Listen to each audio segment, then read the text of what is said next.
বিরতির পর স্বাগত। গোটা দেশ জুড়ে এইচআইভি আক্রান্তের সংখ্যা ধীরে ধীরে বৃদ্ধি পাচ্ছে।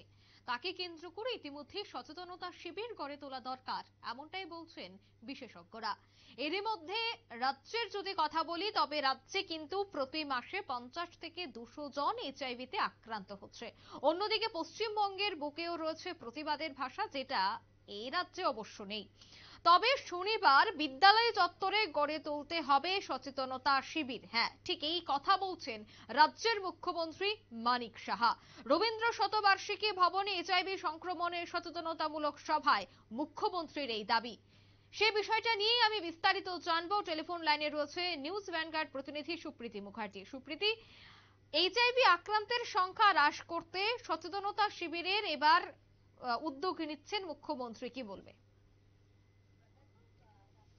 এইচআইভি সংক্রমণের সংখ্যা দিনে দিনে বাড়ছে। এক প্রকার বলা যায় যে হু হু করে বেড়ে চলেছে ত্রিপুরায় এইচআইভি সংক্রমণ, এবং সেটা এখন বর্তমানে উদ্বেগজনক অবস্থানে রয়েছে। 2023 সালের রিপোর্ট, সেই রিপোর্টকে কেন্দ্র করে কিন্তু একেবারে গণপরীক্ষার নিয়ম শুরু হয়ে যাচ্ছে গোটা রাজ্য জুড়ে।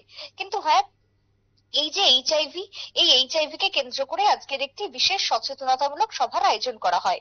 রবীন্দ্র শতবার্ষিকী ভবনে আজকের সচেতনতামূলক সভাতে উপস্থিত ছিলেন প্রত্যেকটা বিদ্যালয়ের তোমার প্রিন্সিপাল থেকে শুরু করে বিদ্যালয়ের শিক্ষক শিক্ষিকা থেকে শুরু করে কলেজের অধ্যক্ষ সকলেই ছিলেন। অর্থাৎ শিক্ষকরাই মূলত এই বিশেষ সচেতনতামূলক প্রোগ্রামের আয়োজক এক প্রকার বলা যায়। তবে রাজ্যে যেভাবে এই এইচআইভির সংক্রমণ বাড়ছে সেটা উদ্বেগজনক, সে কথা আজকে আবারও মুখ্যমন্ত্রী তিনি বলেছেন এবং তিনি দাবি করেছেন। এবং সেই জায়গায় দাঁড়িয়ে নেশা হচ্ছে অন্যতম কারণ এইচআইভির সংক্রমণ বাড়ার পেছনে। এবং এই নেশাতে এখন শুধুমাত্র যে ছেলেরাই আসক্ত হচ্ছে তা নয়, মেয়েরাও জড়িয়ে পড়ছে নেশার মধ্যে, নেশায় আসক্ত হয়ে যাচ্ছে তারাও, এমনটাও দাবি আজকে করেছেন মুখ্যমন্ত্রী মানিক সাহা। এবং এখানেই থেমে থাকলে চলবে না। প্রত্যেক শনিবার প্রতিটা বিদ্যালয়ে সচেতনতা গড়ে তুলতে হবে। দরকার পড়লে প্রতি শনিবার একটা অ্যাওয়ারনেস প্রোগ্রাম করতে হবে স্কুলের মধ্যে, এবং সেই প্রোগ্রামে ছাত্রছাত্রীদেরকে রাখতে হবে। উপস্থিত থাকার পর বোঝাতে হবে শিক্ষক শিক্ষিকাদের, এমনটাই কিন্তু মুখ্যমন্ত্রী বলেছেন। না হলে আগামী দিনে শুধুমাত্র প্রশাসন, শুধুমাত্র আরক্ষী দপ্তর, শুধুমাত্র তোমার যারা স্বাস্থ্যকর্মীরা রয়েছেন তাদের মধ্য দিয়ে এই সংক্রমণ কখনোই ঠেকানো সম্ভব নয়। মানুষকে সচেতন হতে হবে এবং এগিয়ে আসতে হবে সমাজের বুকে। আজকে যদি একজন শিক্ষক কোনো কিছু বলেন, কোনো রাস্তায় দাঁড়িয়ে যদি প্রতিবাদ করেন যে এটা খারাপ হচ্ছে, যখনই কেউ বা কাউকে নেশা করতে দেখা যায়, সেই নেশাটাকে যদি তখনই বাধা দেওয়া হয়, তখনই রাজ্যের ক্ষেত্রে একেবারে নেশামুক্ত ত্রিপুরা গড়ে ওঠা সম্ভব। কিন্তু আদারওয়াইজ একেবারেই নয়। এবং সেই জায়গাতে মুখ্যমন্ত্রী এও বলেছেন যে আমাদের পার্শ্ববর্তী রাজ্য পশ্চিমবঙ্গ, সেই পশ্চিমবঙ্গেও কিন্তু বাংলা ভাষাভাষী সকলে বসবাস, কিন্তু সেই পশ্চিমবঙ্গে আজও পর্যন্ত একটা প্রতিবাদ রয়েছে। শুধুমাত্র নেশা নয়, বাসে, ট্রেনে, ট্রামে, যে কোনো ক্ষেত্রে রাস্তাঘাটে যদি কোথাও কোনো অনিয়ম বেনিয়ম লক্ষ্য করা যায় বা চোখে পড়ে, তাহলে কিন্তু সঙ্গে সঙ্গে কেউ না কেউ আওয়াজ তুলবে, তার সঙ্গে আরো 5টা মানুষ ঝাঁপিয়ে পড়বে।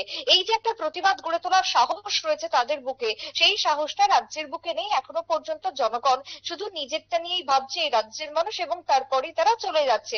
কেউ যদি কখনো রাস্তার ধারে নেশা করছে, সেই জায়গাটাতে তাদেরকে দেখার মতন প্রয়োজন বোধ করছে না, এমনটাই মুখ্যমন্ত্রী জানিয়েছে। এভাবে যদি চলতে থাকে তাহলে ত্রিপুরার আগামী দিনে যে উন্নয়ন, শুধুমাত্র সরকার উন্নয়ন করব বললে, প্রশাসন উন্নয়ন করব বললেই যে সম্ভব তা নয়।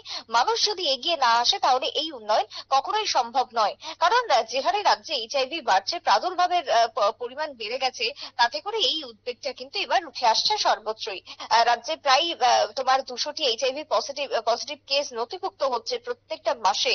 এবং যে রিপোর্ট 2023 সালে উঠে এসেছে, 2015-16 সালের যদি কথা বলি, সেক্ষেত্রে মাত্র 11টি ছিল এই সেই জায়গাতে গোটা ত্রৈমাসিকে। কিন্তু 2023 সালে সেই রিপোর্ট কোথায় গিয়ে দাঁড়িয়েছে যে না 200টিতে। তার মানে সংক্রমণটা কতটা দ্রুত হচ্ছে এবং কতটা বেশি মাত্রায় হচ্ছে, সেটাই আজকে বোঝাতে চেয়েছেন এই সচেতনতামূলক সভায় উপস্থিত মুখ্যমন্ত্রী।